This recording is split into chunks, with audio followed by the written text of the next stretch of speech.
My boyfriend's girl best friend finally crossed the line, but somehow I'm the one that everyone says is overreacting. My boyfriend and I have been dating for about a year, and since day one, he's always said, don't worry about Emma. She's like a sister. Yeah, you think you see where this is going, but it's actually way worse.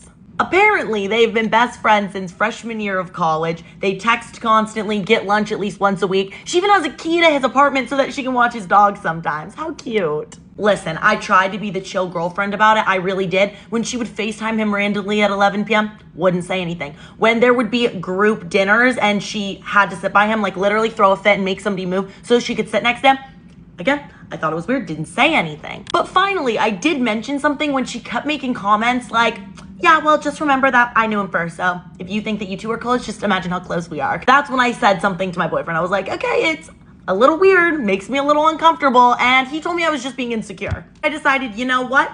I don't like the girl, but I trust my boyfriend, and if he says that nothing's going on between them, I'm gonna believe him. I'll just tolerate her. But then my birthday happened. My boyfriend and I have reservations at a really nice restaurant, which, to make clear, Emma knew about. She knew it was my birthday, and she knew we had plans. We're literally walking out the door, all dressed up, when, guess who's calling ya? It's Emma, and my boyfriend picks up immediately. And on the other end of the line, I can hear Emma sobbing. She tells my boyfriend that her car broke down on the side of the road. She's stranded, she's terrified, she doesn't know what to do, and she needs for him to come and get her. And of course, my boyfriend hangs up, he looks at me and he's like, babe, I'm so sorry. We need to go get Emma. And I wasn't upset with him because that is the right thing to do. If she was in a situation where she needed help, yes, the right thing to do is to go help her. But in the back of my mind, I'm like, why did you call my boyfriend? You knew we had plans. You have no one else to call. I know your parents live nearby. Could you not have called your dad? Could you not have called AAA? Like, why my boyfriend on my birthday? But me, trying to be nice, trying to be understanding, I don't say anything. I'm just like, okay, let's go get her. I will call the restaurant and we will bump the reservation back. No big deal. So we drive 45 minutes to go get Emma. We get there. Her car's not on the side of the highway. She is in a grocery store parking lot. She wasn't even that close to a highway, so I don't know why she said that. Well, I do know why, because she's a liar. Emma comes running over to my boyfriend in the most dramatic manner possible, throws her arms around him, gives him the biggest hug, and is like, thank you so much for coming. You're my hero. And then she sees me and her whole demeanor changes. She goes, oh, I didn't know she would be coming with you. I was like, yeah, it's my birthday. Of course, we had plans. My boyfriend asked Emma, okay, so what's going on with your car? She goes, I don't know, it just felt kind of weird. And so my boyfriend goes over to the car, turns it on, completely and totally fine. There's no warning signals anywhere. The car is starting perfectly fine. The engine sounds fine. My boyfriend lifts the hood of the car, looks inside. Everything is great. The car is perfectly normal. Emma's like, oh my gosh, that is so weird that as soon as you got here, it started working. Like, you must be magic or something that you totally fixed the car. You didn't even really have to do anything. Thank you so much. And I'm just actually standing there in shock because I'm not dumb. I'm not an idiot. I know exactly what happened. I know that she faked this, but my boyfriend's like, no problem. Like, I'm just glad that it all worked out. I'm like, do you not see what's going on? You are a smart man, so I don't understand how you do not see through what she's doing right now. Then Emma has the audacity to say, well, since y'all are already here, like, do you all want to go out to dinner together? And my boyfriend looks at me, he goes, you know, she's had a really stressful night, so maybe it'd be good for her to just kind of get out, have dinner with us. I look at him and I said, no, sorry, we have plans. Make it home safe. Let us know when you make it home safe. Good night, bye. Unfortunately, because of how long it took to get to Emma and then the amount of time we were there, we missed the reservation, even though I pushed it back. So we spent my birthday grabbing food through a drive-thru. So that was so fun and special for me. A few days after this happened and I had a chance to process how I was feeling, I sat my boyfriend down and I said, listen, I'm not gonna tell you who you can and can't be friends with, but you do need to establish boundaries in your friendship with Emma. She's not your girlfriend. She has a lot of friends. Her family's here. You cannot be her go-to point person when something like that happens. It's too much. It's gotten to the point where it feels like you have two girlfriends. And at first, he's really trying to say, I'm jealous, I'm insecure, put it all on me. But I was standing my ground. I said, this is what I'm telling you. For our relationship to be able to move forward and grow, you need to establish boundaries. If you don't want to do that, fine, but I'm out. And he eventually backs down. He goes, okay, I'll establish boundaries.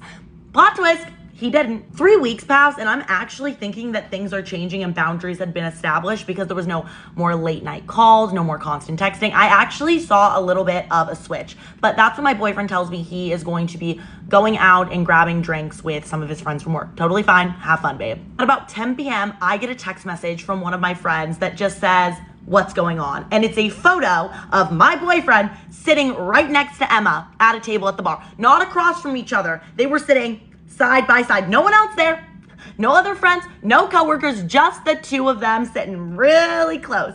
So what do? I make my way right on over to that bar because I was so done with this.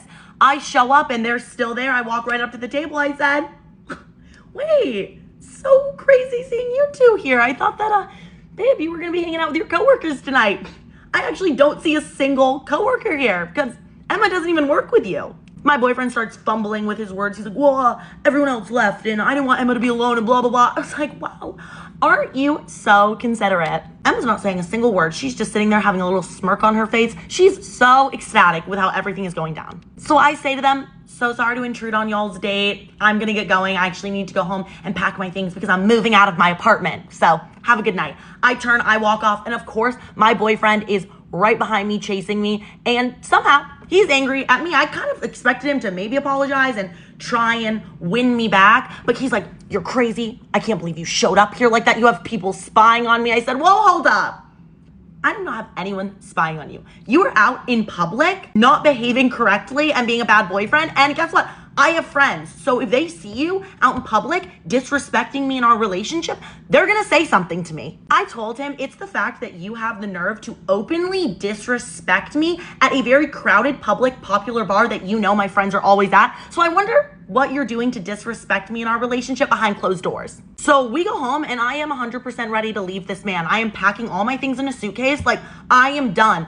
But, okay, and I'm gonna call myself out here. Like, embarrassingly, he convinces me to give him another chance. He tells me that it really was a meetup with his coworkers. They were there earlier. Then it was just the two of them. The reason they were sitting side by side is like they were in the group setting. And then, you know, when other people left, they just didn't switch seats. Like, he is telling me all these things. And he was like, I can see why it looks bad. I could see why you're upset. And, you know, I won't put myself in a situation like that again. If my coworkers leave or if a group leaves, like, I will never be one-on-one with her again. And I believe him. Like, listen, I get it. I should have left, but he's been my boyfriend of a year. So I was gonna give him the benefit of the doubt. But the next afternoon, I feel my phone buzz and it's a text from Emma. And it says, yeah, he told her that the only reason the two of us were alone together is because his coworkers left. Laughing face emoji. I immediately screenshot it. And then within 30 seconds of the text being sent, she unsends it. And in that moment, my stomach felt absolutely sick, but I didn't know if that was actually an accidental text that she meant to send to somebody else and accidentally sent to me,